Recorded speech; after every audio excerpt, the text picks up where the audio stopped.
Today's podcast is brought to you by Progresso Talent Partners, who for more than 25 years have successfully delivered interim and permanent leadership talent to transform businesses. To hire the talent you need to enable your business to thrive, visit www.progressotalent.com today.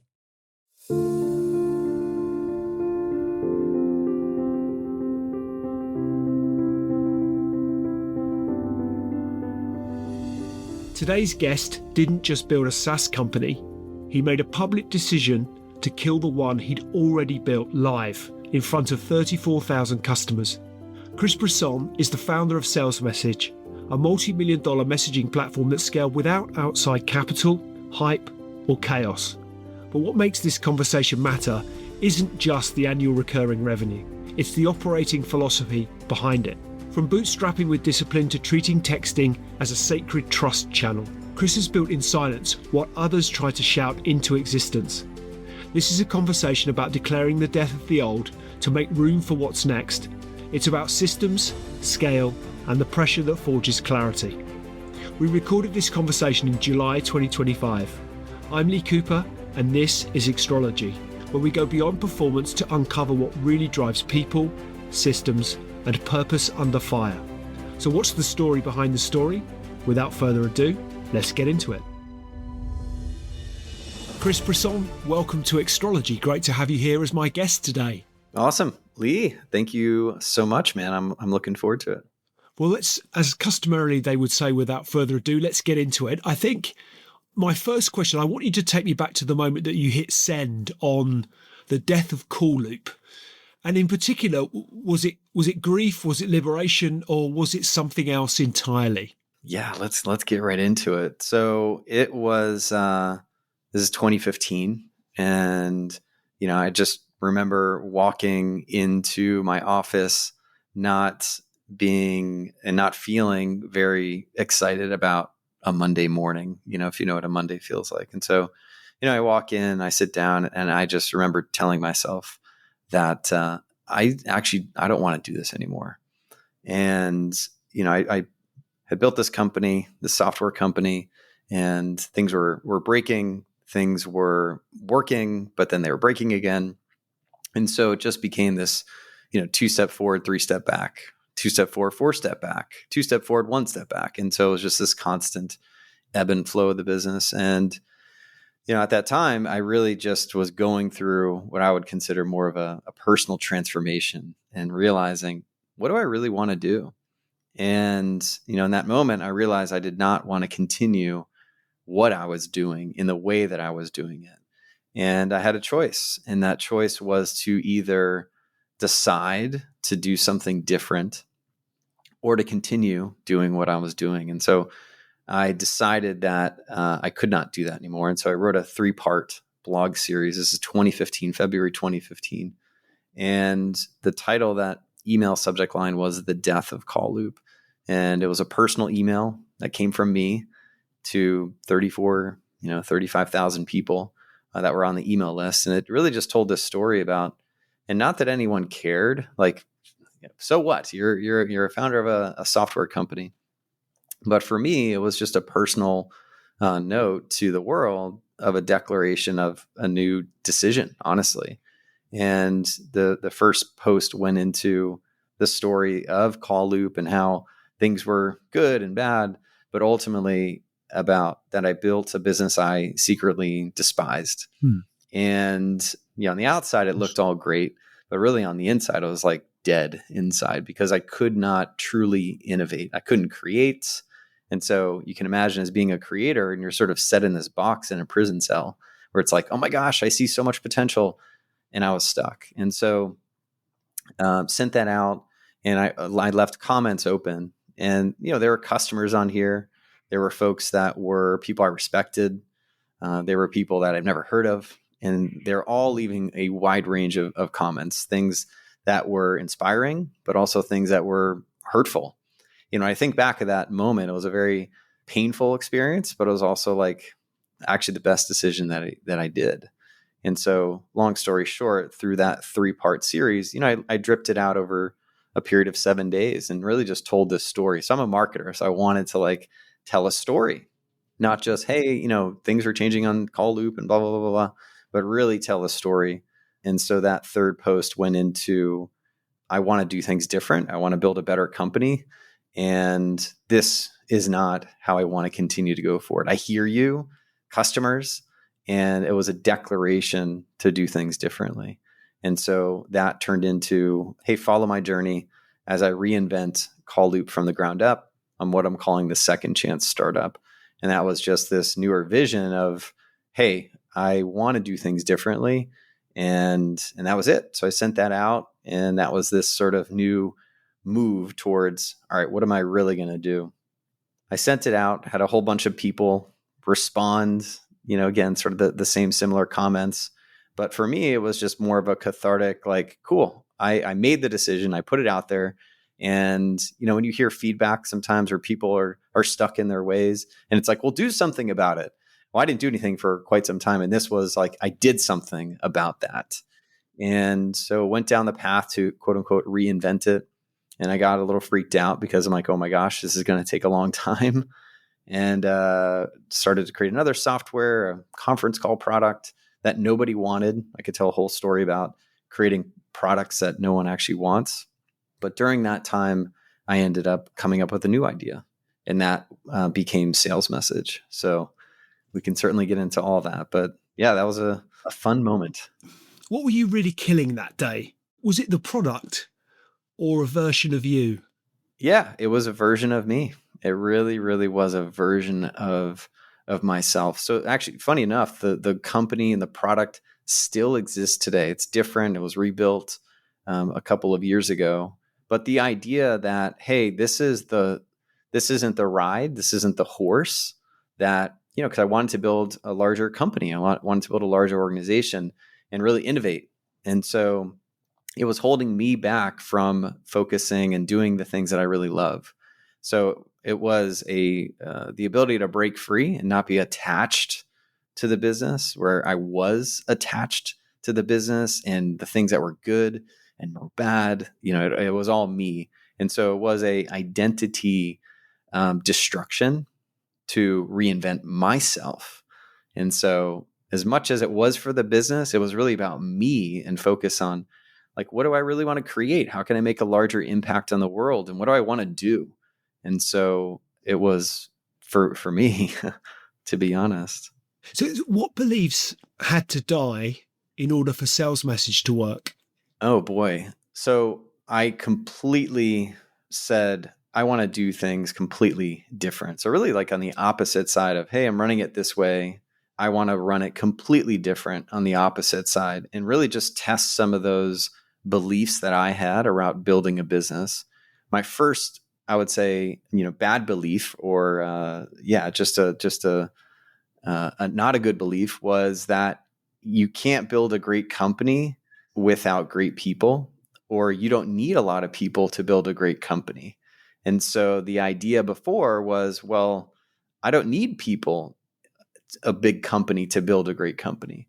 And so with Salesmsg, I took the approach of, hey, I need great people in order to build an amazing business. And so that old sort of mindset I had around, well, I can build a one-man business or a two-man business or a three-man business, right? And be successful. And you certainly can. And so that sort of transitioned over, and I really ate that up. We've got a team of 65 plus people around the world. And so if you were to tell me, hey, you're going to have a team of 20 people, I thought you were nuts, or 30 people. And now it's just continuing to grow and grow. And so, yeah, that was a false belief, believing that you could do it alone. And that's not the truth, right? And am I right in saying you made a list of what you'll never do again, or what I'll never do again? I think it was entitled, what's top of that list now? Oh, geez. So what would I not do again? I think it's tough to build a business, especially a software company, by yourself. And so, for example, like, I'm really good on product. I'm a good visionary, but without the development tech side to actually build, that was the big problem, right? The big problem before was there wasn't actually a development team that could support Call Loop in the vision that I saw. And so with Sales Message, a couple of years into the business, I brought in a new co-founder and a new CTO. And his name's Sergey. He's in California. I'm in Florida. And that has been just a monumental shift in the vision of what we can actually accomplish. So before you think like, hey, here's where we're going to go. And you're sort of dragging your team along thinking like, we're going to go there. And deep down inside that you're like, oh my gosh, I don't think that's ever going to happen. But then when you bring in the right people, like when I brought in Sergey and we really connected really well, it's like, oh my gosh, everything that I would love to do, it can actually happen. And I'm seeing it actually happen. And so, you get into these little plateaus. And from my experience, it's always been people that have helped get through that plateau. So we recently hired a CFO, and he's way more beyond finances, but he's really sort of taking over this integrator role. So if you're familiar with EOS, you have visionary integrator, and he's really stepped into this integrator role and taking off so much of my plate of things that I just don't like to do. But because he's taking that off my plate, it's really allowing me to focus on the things that I'm really good at and that I love to do. And so, you sort of go through that list of like, here's what I love to do and here's what I hate to do. And sometimes that, not like to do list gets pretty long and you don't know how to give it up. And usually it's getting great people that love to do those things. And so we've all heard that before, but to actually find that person that can truly take it off your plate and do it way better than you, it's tough to find. And so, we got pretty fortunate that, wow, yeah, it's the people side that can really mean the difference between a big unlock. At least for me, that's been my experience. So yeah, it's really leaned on the people, and I've been very, very, very not surprised, but I'm always surprised that the difference between going to the next stage has been the individuals. And the thing that strikes me about what you described is the death of Cool Loop could arguably, as an addendum, have the rebirth of Chris Brisson as a consequence of what subsequently transpired as you'd gone through that journey. Yeah, totally. I look back on that time and it was like, a Phoenix rising moment. I burned it down to build it back up. And what's funny is when I look back on a lot of the successes I have had, has been this, let's burn it down, And I think just being an entrepreneur, at least for me, is when my back is against the wall, man, do I step up? And so maybe that has been, a way of self-sabotage, but also a way of inspiration and ambition. So that was a Phoenix rising moment for me to like step up and just sort of live into what brings me joy, and it wasn't that. It is the innovation side. And now today it's like, oh my gosh, now I can live even more in the innovation side of things. That truly is my strength, that's my superpower. One of the things that struck me when we first spoke was the sales message journey. And I think not necessarily conflicting is not the right word, but perhaps against much of what we read, much of the advice that or the noise that we hear in the market, the things that you didn't do, you didn't raise, you didn't rush. If I recall correctly, I don't think you even paid yourself for 5 years. And the thing that struck me about that was that's not just frugality. It's a philosophy. What were you really proving? That I could do it, that I could do it again, And so there certainly is, to a certain extent, I wouldn't say a struggle mindset, right? But my wife would probably agree. Is like, babe, you don't have to struggle. But, there is that grind of what it's like to struggle, to figure it out, to step up when you need to. And that for me was like, could I do it? The funny thing is, when we originally had, or when I had the idea for Sales Message, it was on the tail end of this conference call product called Kick a Conference. That sort of had run out. We were just like, this isn't working. So I told the developer, Tom, like, hey, I've got a brand new idea, and sort of pitch Sales Message. And the first thing he says, like, well, let's go ahead and build it. And we already made that mistake. So I'm like, let me actually just go ahead and pre-sell this. So I put together a webinar. I sent an email out to the call loop list, which again was in the messaging space. So it was very aligned. And I worked, put together a slide deck. I put it in Keynote. I put some designs together in Photoshop and essentially pre-sold the idea of Salesmsg. And I think we generated between $3,000 or $4,000 off that webinar, or a series of webinars, right? And so we went from really nothing, just an idea, to pre-selling it to this is the beginning of Salesmsg. And it started with that versus actually trying to build a product and come to find out, here we go, wasting more and more time. And so for a while, it was like, how do I create this business that is solely independent of anything else? So, that email really seeded the business, but from that period going forward, it stood on its own. And so there was no dependence on the previous email list or anything. I was like, can this business stand on its own regardless? So it doesn't need the help.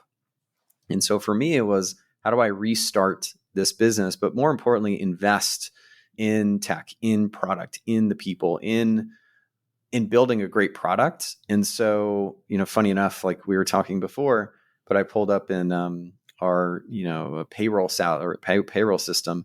I think it was like 2023 or 2022 that I started to take an actual paycheck from the business. Now, fortunately, I had some money from other sources, but it took me, 4 or 5 years to actually pay myself. And I was like, wait, what was I thinking? And I think it goes back to the struggles. Like, all right, let me get this thing off the ground. And I think the first salary I took was like $60,000. Right. So it wasn't a lot. And this is only a couple of years ago.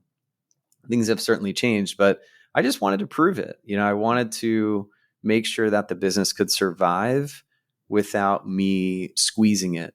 One of the things I did, I sold a business back in 2007 or 8 or something like that. And the guy I sold the business to, after I sold it, signed the papers, he's like, hey man, do you know why the business never grew to the level that you want? And I was like, no, what is it? He's like, you ate your dogs. I'm like, what do you mean I ate my dogs? He's like, you squeezed all the profit out of the business. And so I did not want to make that mistake with Salesmsg, to where I was like, great, I'm paying myself a salary and every month I'm paying myself more. So I didn't want to squeeze it. I didn't want to eat my dogs. I wanted to reinvest it because I saw a vision for it. I saw that it could be a very successful business, but if I continued to sort of squeeze it, then it wouldn't. So I didn't want to do that. And that requires systems to scale and processes and rigor. What systems or rhythms kept the wheels turning without the wheels coming off? Yeah, I mean, we implemented EOS pretty early. And so it's been a hybrid approach, for most of the years. But one, my co-founder, Sergey, built a really great development team. So great product team. And, I would consider ourselves like best in class when it comes to creating product, shipping product. It always shows up on time. So one, being able to continue to innovate while maybe other companies and competitors, maybe their innovation is, 10x less than what we are. And so we're always sort of pushing the needle. So one, really on the product side, from a Pulse perspective on the leadership team, we've really implemented EOS, version of EOS, and we can never get it perfect. Like we're still running through a lot of the challenges with making sure everyone is aligned. One of the things that we've really sort of, struggled with is really from an OKR perspective. We do annual planning, we do quarterly planning, and so some parts of the business are not as crystal clear from a messaging standpoint or a goal perspective. And so fortunately, like we've made a big shift to change those things to where now everybody is rowing in the same direction.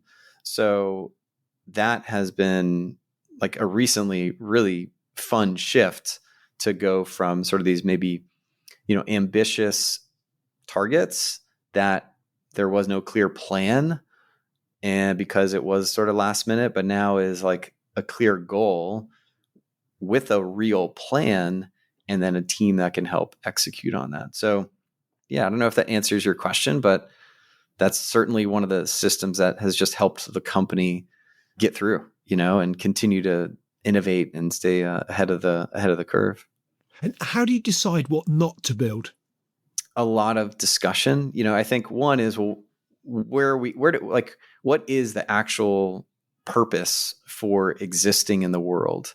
And so we have a somewhat of a clear vision for the future. Now, disseminating that to the team so everybody is really truly understanding that in itself is the role and the job of the visionary and the CEO. And so it's taken some time to sort of get closer to, hey, this is it. And so when it first started out, it's like, oh, we're just two-way texting. And, then it sort of transitioned into this. And now we're doing calling, and now we're moving AI. And, and it's like, whoa, like, what are we and who are we? And what do we really focus on? When I look back on Call Loop really didn't have a purpose. It was just a tool. But with Salesmsg, the purpose is all around like engagement and communication. And we focus on what I would consider modern businesses using CRM. So, we have a core focus on HubSpot. We have a core focus on Salesforce and some other of those CRMs. We focus on conversational texting and SMS marketing and calling. We're not known for calling, but we can be the best in the world at conversational texting and SMS marketing, right? And so that allows us to just say, all right, what do we need to do from a product perspective? I just got off a product call, and, we were just going through like what we're going to build.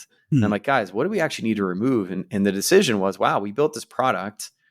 We thought it was going to be a big one, but man, it's become a time suck with not a lot of value in usage. And so at some point you start to carve it out. You get a little bloated with the decision-making and the products and the features. And so now we're actually in the process of, what are we going to get rid of to focus and get true with our message? Is that aligned with actually who we want to become and who we are and what we're going to focus on? Or is it just a distraction? So there's a couple features in there that I'm like, just get rid of it, because it's actually becoming an annoyance and we got to build more product to make it better. And it's like, it may not even be worth it, because that type of customer is actually not the customer we want. So, you start to understand those things, but I think really understanding who you are for, it gives you those blinders to make decisions on product, on messaging, on focus. One of the core things for us is, we focus on HubSpot. And so how do we get more of those HubSpot customers, businesses using HubSpot? And so, when the team is going out and creating content for someone else that's not that, it's like, guys, no, focus on this. Until we really truly dominate that space, don't worry about anything else. And so it just creates a lot of clarity around decision making. And that's hard to do because there's so many different things you can do, but constantly is this beating drum. And so, with the new integrator, I just have a hard time because I'm visionary. I'm more like product and future thinking, from the management side, and that, you need someone to sort of hone people in and keep them corralled to focus on the one thing. So that has been, it's a lesson, it's a journey. I think we've done a good job, and now it's just going to be even more focused, and focus really is, it's like a laser, you can really get a lot more done. And it makes decision-making for the team a lot more effortless, right? Because then you know who you truly are. I read that you'd call texting a sacred space and not just a channel.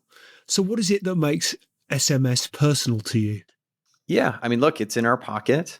So, if you give me your phone number, there is this connection, right? You don't give it out to everybody. Yeah. At least like if we're going to meet in person, I get your cell phone number, right? We have a personal connection. I can reach you at any moment, at any time. And knowing that you're probably going to respond, right? So we've built that personal connection, maybe on, Facebook or something, you may reply, you may not, if people try and reach me on WhatsApp, I don't check it as often, but it is this, it's just this sacred space. And so SMS, we've all been professionals for the last, 30 something years. And so we all know how to text. Each generation certainly has a different way of texting, but it really is that last place. If you send me an email, it's highly unlikely that I'm going to get it like right now. But if you send me a text, I'm going to get it right now. So this creates this amazing opportunity for businesses to connect and engage, with their leads and customers. And so, I've been in this space for 15 years. So I've seen the evolution of texting and messaging. And, in the early days, it was just, it was the Wild West, in the sense that anybody can get a phone number. Anybody could start sending text messages through Twilio or some other tool. And the carriers really had a massive problem because spam, was a big issue. And they're like, I don't know who is sending this phone number. I don't know if they're real business. Why are they sending it? And so they really had to create a lot of systems and protocols to manage it, to keep the integrity of the channel true. Now, we all still get text. We all still get spam. It's getting better and better. But ultimately, for business texting, you have to get approved, at least in the United States, right? Even in many, many other countries, you have to get approved in order to send text. And what the carriers want to know is, hey, are you a legitimate business? And what's the type of content you're sending? Mm-hmm. So is that customer care? Is it marketing? Right? And they'll approve those sort of use cases. So there is these, barriers in order to start to do it, which what that means is the legitimate businesses get a fast lane to the customer, versus before it was more of this noisy world. Even today, like, I get a lot of texts, but by the end of the day, my inbox is zero. And so it really is the zero inbox, aside from email, or, my WhatsApp is just insane with all these groups and everything. But like, text for me is really, and I want to put it to zero. I just want to make sure I, whack all the moles, if you will. You mentioned that noise. What does it mean to sell with trust in that world full of noise? Well, you cut through the noise, right? So the world is very noisy. And so your email inbox is super noisy, right? We're getting phone calls. No one's picking those up as much as they used to, right? My voicemail, I don't really ever listen to it. I think for fun, sometimes I listen to my voicemail. Like, I actually just listen to it sometimes, like, oh, well, let me take a look at that one if I'm, a little bored, if you will. Because 9 times out of 10, it actually is not a real voicemail to do anything with. It's usually some sort of, promotion, or, it's just some sort of like, robocall in a way. And so, SMS really is just this channel, this sacred space to connect with people. So it is that final frontier, I think. So as more and more and more people move towards messaging, right? Again, I see it as 3 different channels. So you have calling, you have email, and then you have messaging and SMS, right? SMS is sort of at the core. As you go out international, it's going to be WhatsApp, right? WhatsApp's got some really interesting things they're doing, which is owned by Facebook. But with SMS, at least in the States and everywhere in the world, it is a protocol that everyone has. So you can send a text message in the United States, it's free. But if you go outside, it can be a little bit more expensive. So obviously the alternative is really WhatsApp, and that's just a whole other unlock. But yeah, it's the final frontier. And what do you think is perhaps the most underrated skill in modern business communication?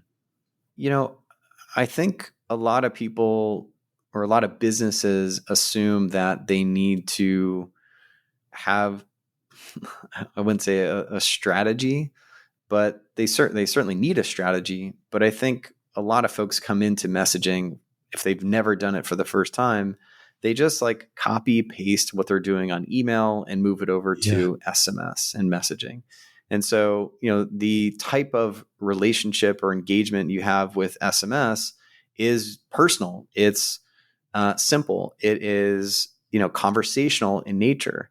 And so most businesses like start out that way, and then very quickly they realize, whoa, I gotta just be normal. And so, I sort of mentioned it before, but we're all professionals. We're all pros at texting. And so when you can just carry over that personal relationship type of texting, one of our core values is keep it real and conversational. Cool. Like, that's texting, keeping it real, keeping it conversational. You're going to get the best response. In some cases, maybe you don't want a response, but you want to sort of cut through the clutter and cut through the noise. And, sending a text message that's written like an email, you're not going to get a great engagement from that. But if you are wanting a response, One is like ask a question, right? So inherently, if I sent you a text and I ask you a question, you feel somewhat obligated to respond, to close the loop. So there's a whole thing called, in psychology, the Zeigarnik effect, which is, you want to close the loop on things, and you have these open loops and these open loops. So if I can create an open loop in your mind, you want to close it. And so if I just made a statement, then there is no obligation or reciprocity for you to actually respond to that. So you can use that to your advantage, especially if you really want to get a response, is just ask a question, and you'll be surprised in how many people actually reply back. What about your own operating system, Chris? I understand you run on product week and marketing week cycles. Is that right? So I wonder what else forms part of your inner operating system. Yeah, that's always a work in progress. There's a million things going on. I think, from the way in which we, or at least internally, is we run on 2-week sprints. So the product team is really, really, really good with focusing on a set of work and product to build, execute, fix, that sort of thing. And so we sort of have a concept in the company that it's called, how do we run on rails, right? How can everybody, one, speak the same language, right? Have the same schedule from a work output perspective. And what is the way in which we get work done, which is through a process of sprints. So it's 2 weeks. It's an agreement on the work that's going to get done. Hey, you're going out of town, so therefore you only have this amount of work that you're going to do. And so ultimately we try and get all the teams running the same cycle, so we can just have a way to execute and get things done. So, what I have done, and we talked about this, is how do I just focus on 1 week to focus on marketing, right? 1 week to focus on product, and sort of declaring this bucket of time or bucket of week to focus on one core thing. It is somewhat tough to do when you're getting pulled in a lot of directions. How do you protect that? That itself is a discipline, right? Yeah. Putting stuff on my calendar has always been the best way to do that. I will say sometimes it's very difficult to go and focus 100% on just product or just that. But there's an app I have. It's called Focus. There's actually another great tool called FocusMate. But man, if I can just set my timer and focus on, hey, I'm going to give a review on this product and this feature, I could come up with a whole list of things to improve. So one of the processes that works really well is, so for example, if I'm going to go through our product, there's the way that we see things is everything is a product. And so the sales department is a product, the marketing department is a product is a product, all parts of the business is a product. And so what does a product have? It has bugs, it has features, it has improvements, it has tasks. And so when you can sort of see the department through that and see the lens of everything that you're doing on a daily basis, you start to see those inefficiencies. That's a bug, that doesn't work. The challenge comes in is, well, what do you do with that? So when you're hit with, hey, that thing doesn't work, what do you do? Do you just continue to move on? Do you say anything? And so how do you log that information or log that bug with a screenshot or a Loom video and just backlog it? And then we can take care of it and put it into a sprint, right? And so from a product perspective, we're really good at that. When it comes to sort of teaching the team this, what I would consider, a continuous improvement, a Kaizen mindset, that is a continual sort of culture shift. So everyone can see their own inefficiencies within the way that they're working, but also in a way that the team is operating, in a way that they're using certain applications. So if it takes you 15 clicks or 8 clicks to do something, hey, there's friction there. And so let's log that and let's look for other ways to improve that. Maybe one is by getting you a piece of data. It could actually save you from clicking 5 times to get that information. Okay, great. Let's put that in here. Or It is, you need an integration to surface that data, or, hey, we need a better system. And then once you create a system, then you can like look towards automating it. And then once you automate it, then you can completely sort of eliminate it. But, there are just things that just happen. Status quo really is the killer in a company that is looking to improve. There's a really cool chart I have. It's on my desk over here, but it's the 10 principles of Kaizen. And one of them is like, kill the status quo. And so when the company and organization is sort of running on status quo, they're just doing it like they've always done it. And that's just it. And they have no feedback loop, no way to improve it. And so that then comes from empowerment, right? So why are they not providing that feedback? Is there a way that they can do that? Do they feel comfortable when they offer feedback that they're not criticized for it, or they're going to lose their job? Or can they get rewarded through that? So that's a culture shift. It's a mindset shift. We're working on it, but ultimately that's the bigger vision, is how do we get the entire company running on rails? Everyone is a participant in the efficiency of the organization, which makes happier people. And knowing that, hey, when I bring something up, it will actually get fixed. It will get implemented. And maybe you can create, a scoring system or an incentive system to, give a gift card or money or whatever it is. We haven't gotten there yet, but ultimately you can see how everybody can play a part in, creating, refining, optimizing, SOPs, uncovering bugs, features, improvements.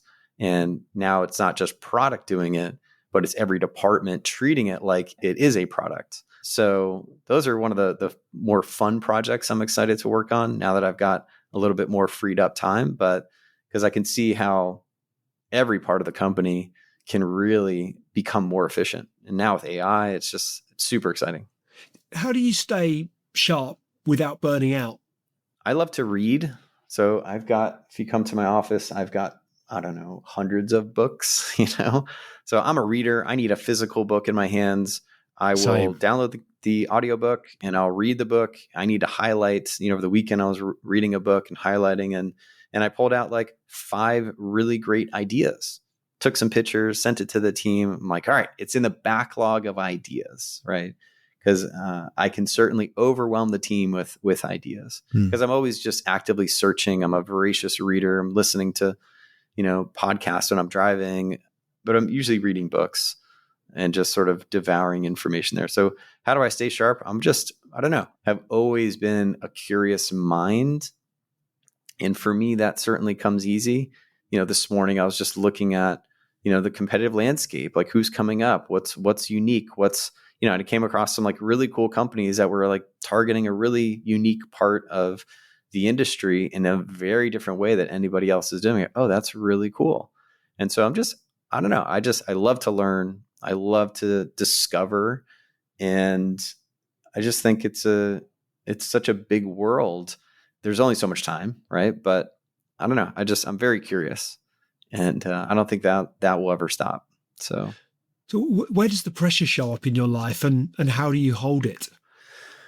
The pressure, at least the frustration for me that shows up, is what I came to realize is really on the people management side, which gets into this don't enjoy doing side of the business, right? I love people, but when it comes to managing people, I don't like that. And so I get frustrated when I can't speak strategy, right? And be able to sort of speak high level from a strategic standpoint. And then like, all right, here's the plan. So, but that's also my strength. My biggest strength is also my biggest weakness in a sense, to where am I the only one that can think strategically? And then I become sort of the brunt of strategy. Now I can teach, I can educate, I can share, ideas and how to execute certain things. So my frustration is I think in campaigns, I think in marketing, I think in, stories, I think in long-term, right? And so I think the frustration is, and the realization is that is my strength, where I can assist and I can help. Before it was like, well, why don't you know how to do that? And trust me, I still haven't gotten past that. But now it's like, oh, well, I can actually be an assistant in here. That doesn't mean I need to do the work. That just means that I can be a resource in the strategy and the plan, and then really help put together the plan. The execution still remains, with the leader and with the team. And so I'm a fixer. I want to hop in and like figure it out. So that is just a new discovery for me, is like, whoa, I really have this superpower. Let me live in that world and really help our team become the best team and individual possible with helping shape a plan, because that's my strength. And what a shame it would be to not share that. And so it's been rewarding, in the last couple of weeks. What tension exists between your product philosophy and your leadership style? Is there any tension, or are the two seamless? Are they two? Your leadership style reflects the nature of the philosophy you have around the product. Yeah. So I just got off a product call prior to this, right? And we're getting into the third quarter, which is, what are we going to do? Right. And so for the last couple of weeks, we have really been carving out like, all right, these are the things that we're going to say yes to. And so, I hopped on the call today and we're building out this really cool structure for AI and AI agents. And the direction that we have been heading in, I feel, is very singular in the sense that it didn't sort of solve the larger problem. So I'll give you an example, right? So we're a texting platform. And what I realized is we're using our own product, but our team in many cases is not responding to those texts fast enough. And I'm like, man, AI should pick up all those leaky buckets. Why aren't we doing that, right? Across the entire business. And so it just sort of revealed, oh, well, the way that we built the product, it just fits here. And so by me just sort of like wanting to do it for ourselves and seeing the challenges and problems like of us being our own customer, it just opened up like, whoa, I think we're thinking about this the wrong way. And, we had a 45-minute hour discussion on like, whoa, this actually provides a whole new perspective on what it can be. And more importantly, how it can be across all of it. And so, I come from a very sort of, UX, UI experience side of things. I've been doing it a long time, so I have a lot of experience to show. While, a lot of the product team, they may not be actual users of the product. So their experience with things is somewhat light, right? And so they're just seeing it from, well, what's the feature? How's that feature going to work? And whatever. So I bring like the real world side of things and at least just unlock an opportunity. Like, let's talk about this, guys. Like, how would we accomplish this? If I was doing this, how would I accomplish that? And I think that's always a great question. Is like, hey, go and do this right now and show me how you do it. And then very quickly, like, well, I can't. Well, okay, cool. So let's talk about how we can accomplish that.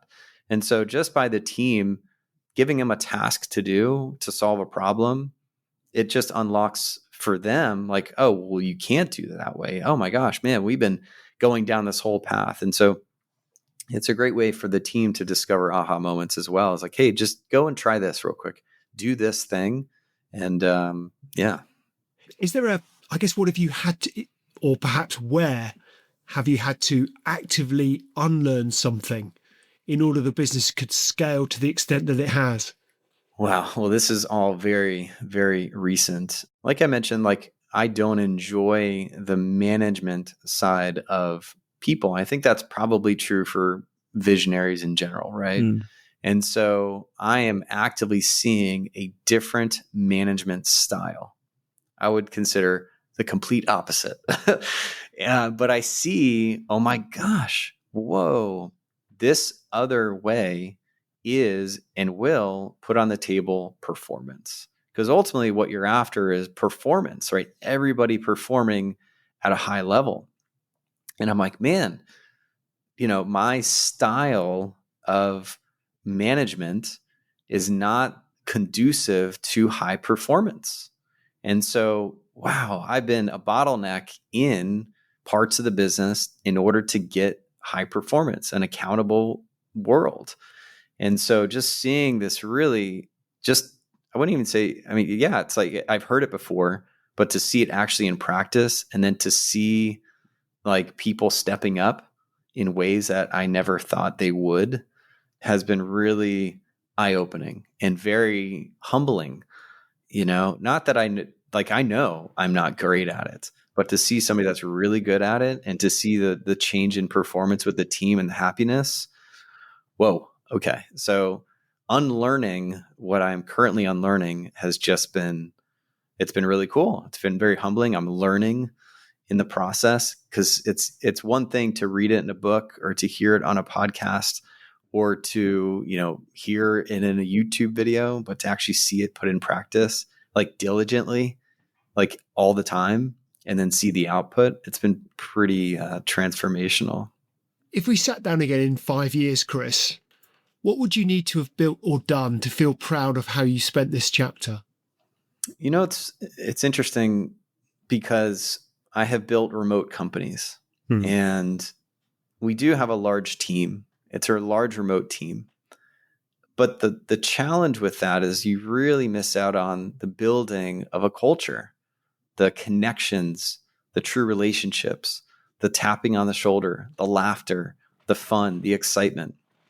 And so, in order for me, I think to really look back on the 5 years ago, man, it was really worth it, is to lean into building a local team. I think like the idea, again, this is an old mindset that I think has just stuck with me, but is really getting shaken up right now because it was always, hey, I can do it remotely. I can build a team anywhere in the world. And there's amazing talent around the world. Sure. But man, you really miss a lot and you can get so much more done when you're in the same office.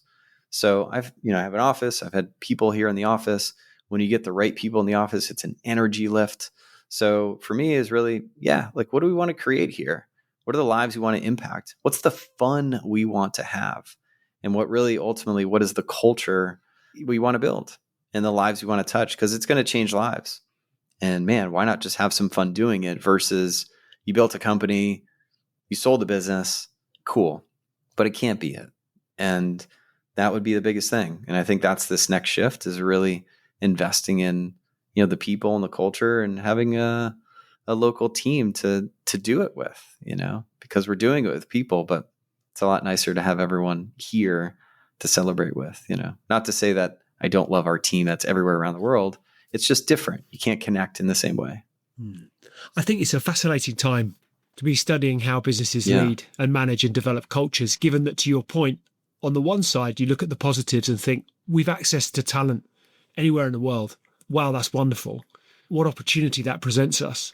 But then if you look at what motivates people and you start to look into that sense that if people they want to feel like they're part of something, not everybody, everybody's motivated by different things, but they want to feel like they're part of something. How do you create that feeling, that emotion in a business culture, deeply embed it into behaviorally into a culture when you're challenged by time zones and cultural expectations and living conditions and a million and one different criteria that even 20 years ago, we weren't having to really think about.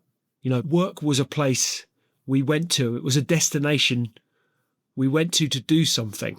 Whereas now, increasingly, I had a conversation with a guest who's going to come on shortly, whose business they've scaled dramatically. They're now at 160 people, all of whom they are an entirely remote business. So all of those dotted all over the world. How do you build a culture like that? This is an incredibly successful, high-performing business. All credit to leadership. They've worked out how to get to where they've gotten to today by adopting that remote-first mentality.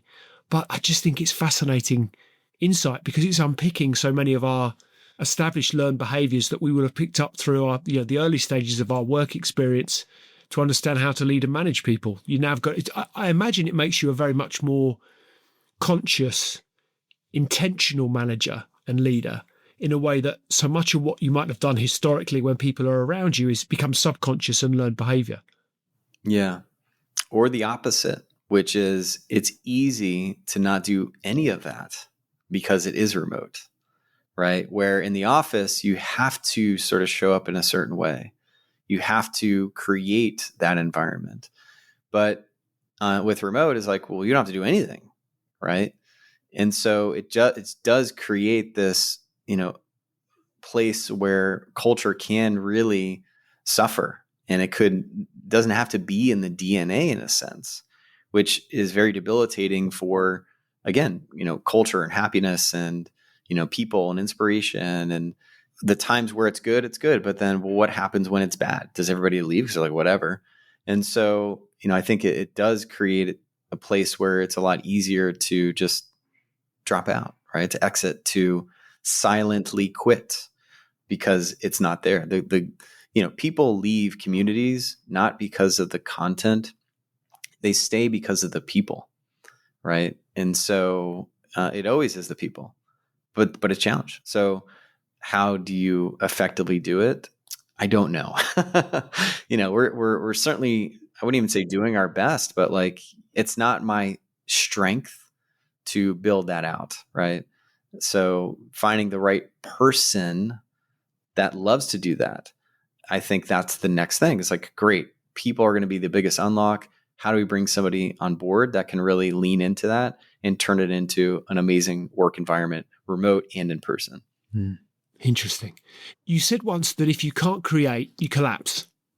Looking back now, whether that's from Call to Salesmsg, what did building in public really teach you about yourself? Yeah, I wish I would have built in public, right? The declaration was that I would build in public. And I did maybe 2 or 3 posts on that. I'm like, man, this is going to be a lot longer. So I really wish I did build in public and allow the criticism to enter in to move a lot faster. I think by not building it in public, and this is, 2017, 2018, like you did see a lot of companies sort of doing that. Now it's even more prominent, especially with a lot of, indie hackers, if you will, or people like just doing startups. So I wish I would have done that. And even today, I'm like, well, maybe I should start now. And I'm like, well, I don't know. So I don't know if that answers the full question, but there is the opportunity to build it in public, but you also attract the competition. So I've seen a lot of companies do that, and instantly, because you're successful, you open yourself up to competition, to rip-offs, and now you've really created an environment of pressure where it's like, I'm going to sort of secretly build this thing and not tell the world, but only tell the world in my place, because you don't want to create that. Really, you want to create a business that is effortless. And when you sort of reveal the secret, for what? For ego? Like, really, that. Like, I get the fact that you want to talk about the business and share the metrics and the numbers and all that stuff. One, it comes from a place of ego, but it's sort of cloaked as a way to generate customers. But what it really creates is a lot of competition as well. So you got to be open enough to realize like that's what you're going to sign up for. And therefore you better do it than everybody else. Recently on like X, I saw one guy had this cool product, talks about it a bunch. And then, one of his friends created a same competitive product. It's like, oh, that's cool. And so, you just got to be careful what you put out in the world and share, because it will create competition and animosity and all that sort of stuff. So I don't know. I'm pretty sheltered in a sense that I don't want to, I'm sure you've probably heard it before, but the saying is you don't want, daggers in your back or something like that. But, you want to let your accolades shine through the actions, not so much on the words, right? So what does the future look like for you? What does the next 3 years look like for you? Good question. So it is shaping in real time. For me, it is really just leaning in to take Salesmsg to the next level. I think I'm really excited because we're building an amazing product and amazing company. Because we have an amazing product, it makes a lot of other areas of the business easy. And so Now it's like leveling up that team and really on the investment on the people side. I think that's been the piece that I haven't focused on so much because we've been head down building, product in the company. But yeah, so in the next 3 years, I think Salesmsg is to be like the leader, right? So when you think of messaging, we are the go-to company. So when you need texting, you need messaging, whether it's United States or whether it's international around the world, you would use Salesmsg. So really becoming that market leader in the space, I'm excited about. And then along the way, having a lot of fun. And, I asked this to one of my team members the other day. I'm like, if this is where we're going, who do I need to become? And I think just that exploration of, whoa, all right, there are some things or areas that I need to lean into that are going to be uncomfortable, that I may not want to do. But in order to sort of move through the rank, I need to become, in many respects, a different person, and sort of shedding the past beliefs. They're not going to get me to that next level. So that's interesting. It's also pretty uncomfortable. So I'm excited to see who I am in 3 years. My hair might be longer. Who knows, right? Fantastic. Yeah. Chris, where can listeners go to find out more about you or about Salesmsg? Yep. So they could go to salesmsg.com, learn more about the product, and they could find me on LinkedIn. I'm over on LinkedIn. That's where I hang out mostly. But Chris Brisson, they can check me out. And yeah, if anybody is looking for an SMS platform to text their customers, we would love to help. So fantastic. Chris, thank you. I really appreciate you turning up, your insight, your energy, your story, the lessons that you've learned along the way. It's been really insightful. There's so much of value here to take away, which I really appreciate you having shared with us. And I look forward to to watching you to continue to thrive. I think your self-awareness and your natural curiosity is infectious. And I think it's something from which many of us can learn. So I really appreciate you taking the time out to share your story with us today. Yeah, thanks so much, Lee. And I appreciate all the questions. For me, it was, I'm glad to at least share parts of the story that hopefully other people can learn from. That was Chris Brisson, raw, disciplined, and fiercely clear on what matters. If that episode hit home, there's more where it came from. Subscribe to our Substack at substack.com/@Extrology for deep dives, frameworks, and behind-the-scenes insights from every episode. You can join us on YouTube for full episodes and exclusive shorts. Again, search Extrology.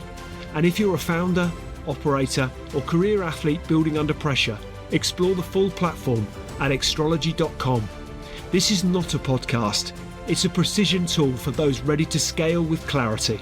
I'm Lee Cooper. Thanks for listening, and stay curious. Just a reminder, today's podcast is brought to you by Progresso Talent Partners.